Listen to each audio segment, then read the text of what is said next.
The main characters or MCs of action fantasy webtoons or web novels nowadays have plenty of common traits.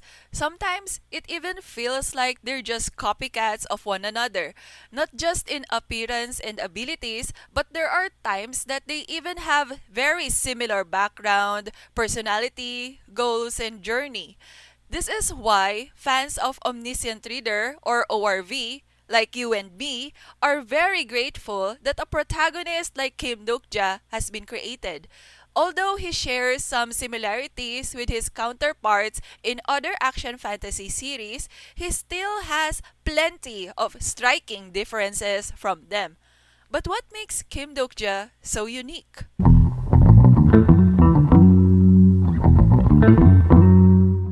If there is no virtual reality game or fantasy world or isekai setting, the protagonist of action fantasy titles, especially those originating from South Korea, are often regressors. It's no longer surprising to see the main character die in earlier chapters because we'll just expect him to go back to the past with all his memories intact. But if the main character was transported into the world of a novel or game and has possessed the body of a certain character in it, then they are usually considered as transmigrators. The common perk of a regressor and the transmigrator is the knowledge of what happens in future events. They also already know the past, personality, and future actions of other characters. So it's easier for them to understand their intentions and whether they will be useful allies or fearsome enemies in the long run. Such knowledge makes the regressor or transmigrator MC formulate plans that will lead to more desirable outcomes. While Kim Dokja is one of those rare protagonists who has the advantages of both the regressor and the transmigrator, but is neither of them.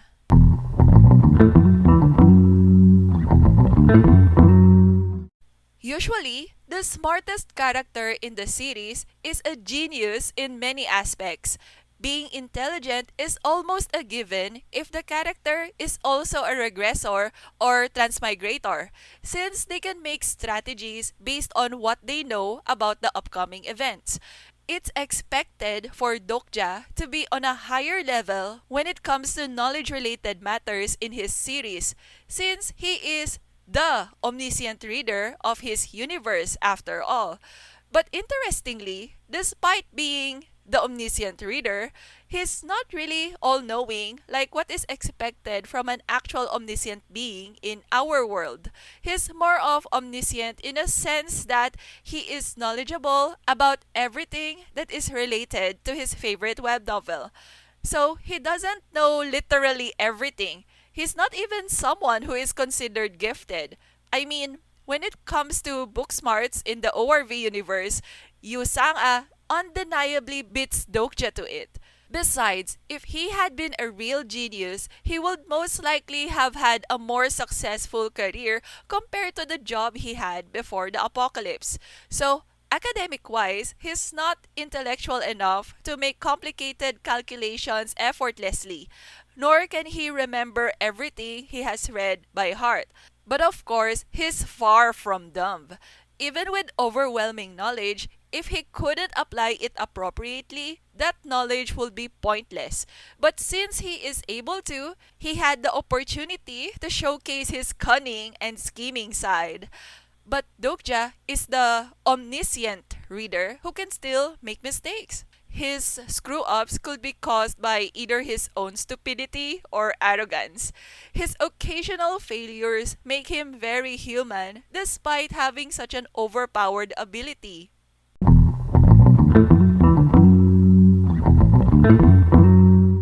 Speaking of overpowered or OP, main characters in an action fantasy series usually have unbelievably excessive strength and power. They may already be overpowered at the beginning of the series or will become such in more or less 20 chapters by average. Unfortunately, most overpowered MCs are written so terribly that there are issues with them, which I had detailed in another video. But of course, there's nothing wrong with OPMCs, especially if written well. Of course, Kim Dokja is one of them. Similar to many other OP main characters, Dokja also has a power that can almost effortlessly copy another character's skill. He could also see the levels and skills of certain characters, and it greatly helps him in cautious decision making. In addition to that, thanks to his fourth wall, he has become immune to a lot of critical mental attacks. He even has this hardcore ability to read minds and possess bodies of certain characters. Not to mention, he can even be brought back to life. But despite having all those godlike skills and immunities, he is restrained with limits and conditions. He can even lose any of his special perks if he doesn't use them efficiently and if he is caught off guard. Because of that incredible balance in his character, there's almost always tension in every challenge he faces. It's kind of ironic, but he's the type of character you'd still worry about dying, even though you're aware that he has a miraculous ability of reviving himself. With that, even though Dokja has overpowered abilities, his companions are still much stronger than him. He sometimes even needs rescuing from them. With that, whenever an ORV fan is asked whether Dokja is overpowered or not, you would hardly get a straight yes answer. Instead, it would most likely be variations of yes but, or no but, or yes and no.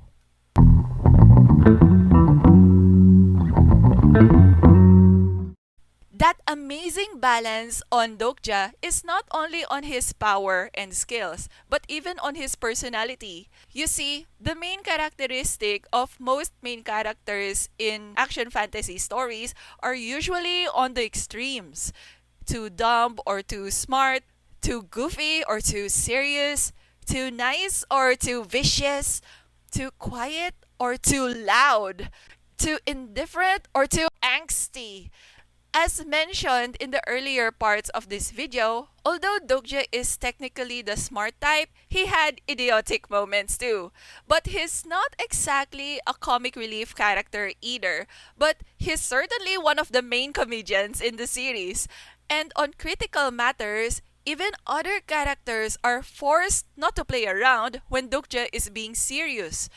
Generally, Dokja is a nice guy, but he is not exactly the heroic type. He saves people, yes, but he is also capable of doing cruel things when the situation calls for it. He's one of those decent examples of a morally gray character. Dokja isn't the loud nor the super sociable type, but neither is he the shy or super silent type. In fact, he is actually very close to a realistic introvert. I've discussed more about Dokja's introversion in this video. What I find more interesting about Dokja's personality is that although he tries to act uncaring, his actions speak otherwise. And although he acts pretty normal on the outside, if you look into him more, you will notice that he has plenty of issues with himself deep inside. He is prone to intense self-deprecation, but you don't see him go emo or psycho like Yoo Jung-hyuk.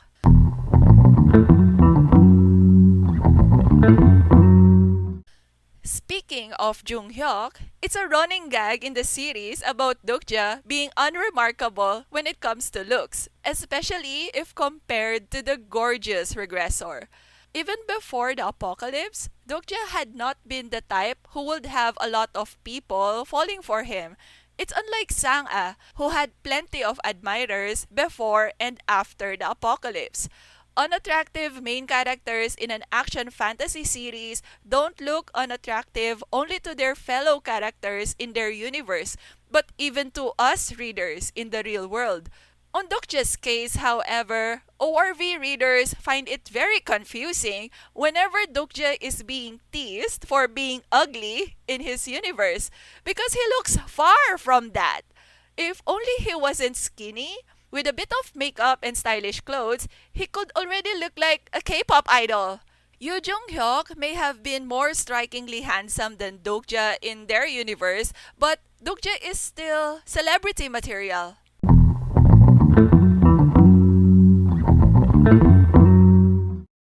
Dokja can make simple clothing stand out. You can already do a Dokja cosplay by wearing a suit and holding a smartphone. About his iconic attire, it may not be a fancy armor nor an extravagant wardrobe with complex designs. It still gives off the aura of a celebrity wearing branded luxury clothes. I mean, it has a different appeal. Like, he can make walking home from grocery shopping look like a fashion show. Unlike in anime and manga, there are frequent clothing changes of MCs in webtoons since they change clothes as often as we do in the modern world. But the clothes of a modern action fantasy MC usually just wears ordinary casual clothes that are a bit forgettable. While Dokja's wardrobe changes are quite memorable since his costume changes are often related to an important event or arc.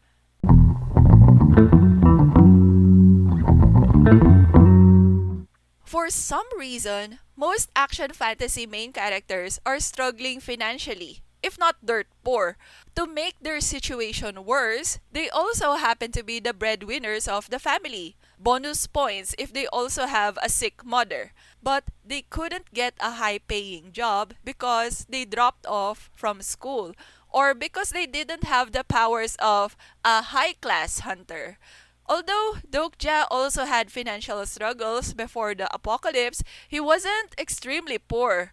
Although in prison, his mother was somehow able to provide for him when he was still a minor, and he didn't need to look after her when he grew up, even if he could. And even if it was just a third rate college, he still graduated.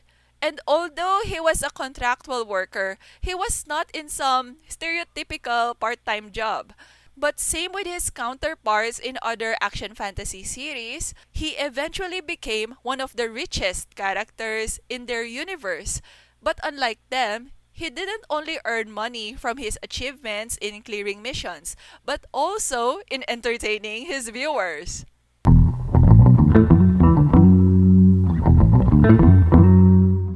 Aside from financial growth, there had been physical changes on Dokja as well. Like plenty of South Korean action comics or manhwa, he has the appearance of an average East Asian guy. He used to be skinny, but he gained some muscle when he became stronger. His appearance change had not been too drastic that he grew taller or become super macho or look more gorgeous. His journey from weak to strong isn't through some training under an exclusive system or studying some secret martial arts, nor did he climb a tower with increasing difficulty. He simply grew stronger thanks to money, also experience, and his interactions with other people. Sounds simple, but that's just the simplified version of the many factors to his character growth.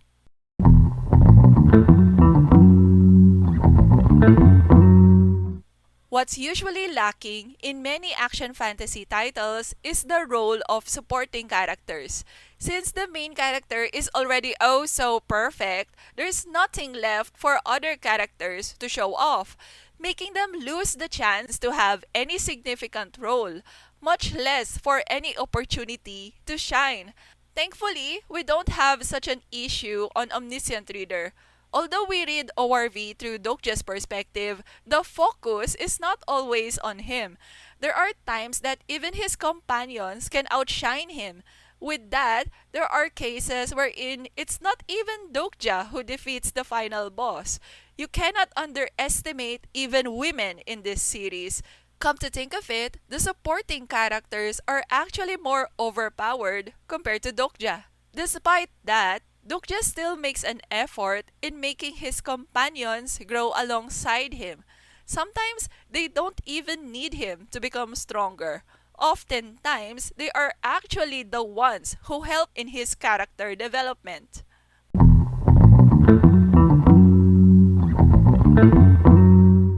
If you're an avid reader of action fantasy stories, I'm sure you have noticed that most protagonists of such titles had been oppressed in some way at the beginning of the story. If he wasn't betrayed or was fallen from grace, he would most likely be someone under the low class. Either way, he would be the type who has been ostracized or ridiculed or simply looked down upon. Bonus points if they even started off as victims of bullying, both physical and mental. I think main characters are written that way so that readers can sympathize with them. Well, I get it that the world has become unfair to them, but it can get a bit annoying when they start comparing themselves to other characters, then becomes very envious of them. It's nothing but self-pity. Dokja might not have had a boss who was happy with his work, but he's not exactly being severely maltreated in his job, right? After all, we had seen him go home before 7 p.m. No forced overtime. Moreover, he had work colleagues that he can hang out with at the rooftop, so he's no outcast. And occasionally, he gets greetings from a very friendly coworker. And I really like it that he was never envious of her success. He is even aware that he doesn't deserve such blessings since he didn't give any effort like she did. But like with his counterparts in other action series, he also suffered from bullying. However, unlike those counterparts, he wasn't shown in the series as just a victim of bullying, but a survivor of that. And even if we didn't get to witness his painful school days in detail, it didn't make his situation less traumatizing. And was he able to run away from that torture simply through escapism or by getting a sudden power up? Well, I guess we could say that his favorite fantasy web novel had helped him somehow. And he did become stronger after the apocalypse. But the greatest contributor of what really helped him in dealing with his trauma is another person, particularly Han Suyeong.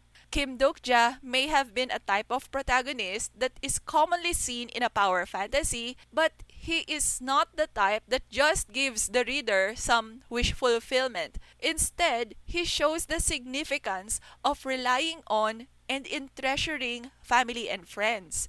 Salvation is in the company of our loved ones, and escape from loneliness can be from doing what we love, like reading.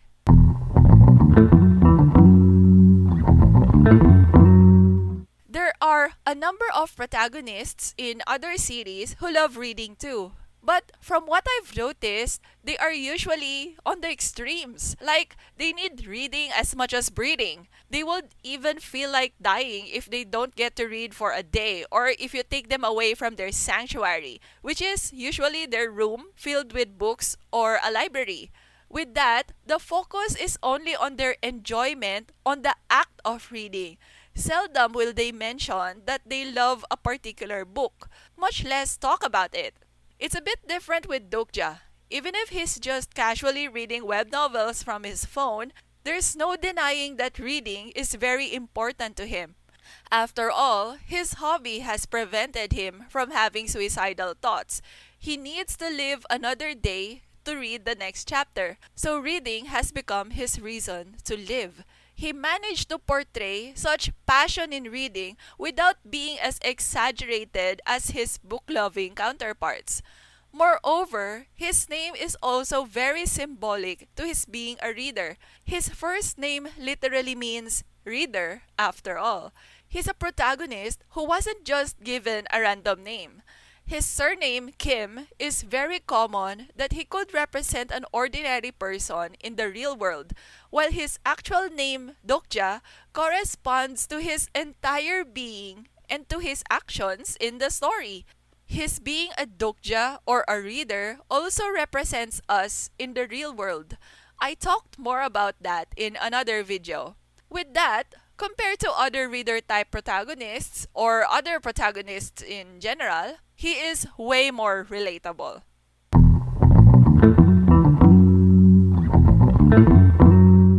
The typical action fantasy protagonist in web novels and webtoons nowadays is portrayed as a dark hero trying to survive in an apocalyptic world through some gaming system.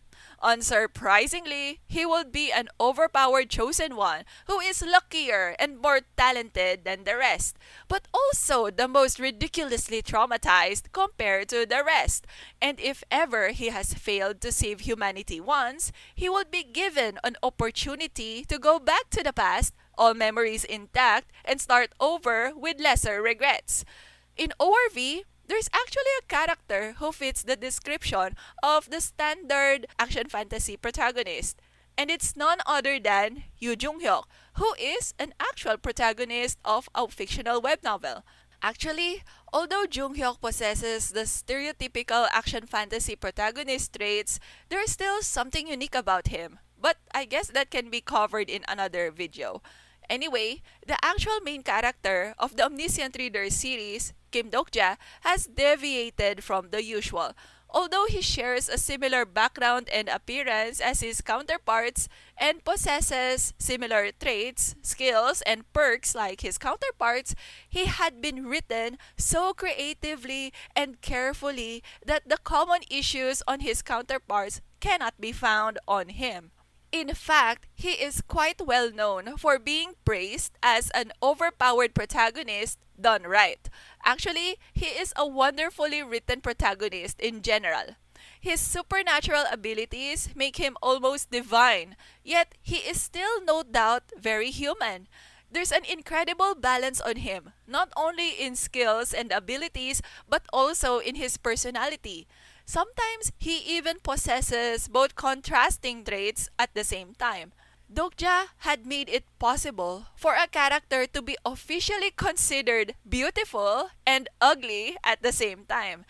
His look appears plain and common, but he managed to make himself very memorable. He had character growth and development in a stable pace, and even if his changes had not been too drastic, we could tell that the present him certainly grew a lot compared to what he was like at the beginning. Unlike most of his counterparts, Dokja doesn't always have the spotlight on him.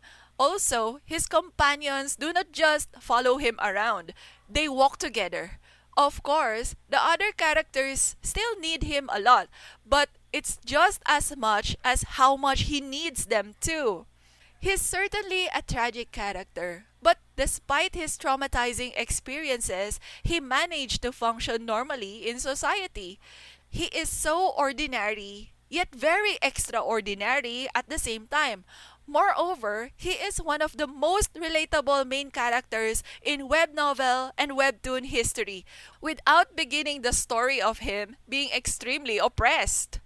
It's so rare to see a main character like Kim Dokja, who is so different from a stereotypical action fantasy protagonist. Believe it or not, the things that I had mentioned in this video are just some of the things that make him one of a kind. And his being unique is just one of the reasons why Kim Dokja is such a lovable main character. In fact, this video was created as the detailed version of one of the infinite reasons why we love Kim Dokja. If you haven't seen it yet, please check it out. That video contained a listed summary of reasons why we love Kim Dokja. I have a detailed version for each reason. Well, in my mind at least, but I couldn't pick which to prioritize. So I asked viewers to help me on that by posting their requests in the comments. And the highly requested reason is unique. Thus, this video. So, if you enjoyed watching this video, please click the like button so that I will know that you liked it. It helps me determine what kind of video you guys would like to see more of. By the way, I'm so sorry that this video took a while. Okay, it took me more than half a year. Then it's not really considered a while. But still, thank you so much guys for mentioning your votes in the comments. Love ya! Love ya! Of course, I'm still open to votes for the next detailed Why We Love Kim Dokja reason video. You can mention your preference as a comment in this video or on the other video. Actually, you can pretty much mention it in any video or any community post in my channel since I read every single comment anyway. Well, I'm pretty sure I still missed something in this video. So, how about you? What do you think makes Dokja a unique protagonist or character in general? Do you know of other main characters who is unique like Kim Dokja? If you enjoyed content centered on Kim Dokja or content that is related to ORV in general, then you might want to check out these playlists. To be notified of videos similar to this that will be released in the future, please subscribe. Thanks for watching and hope to see you again. Take care!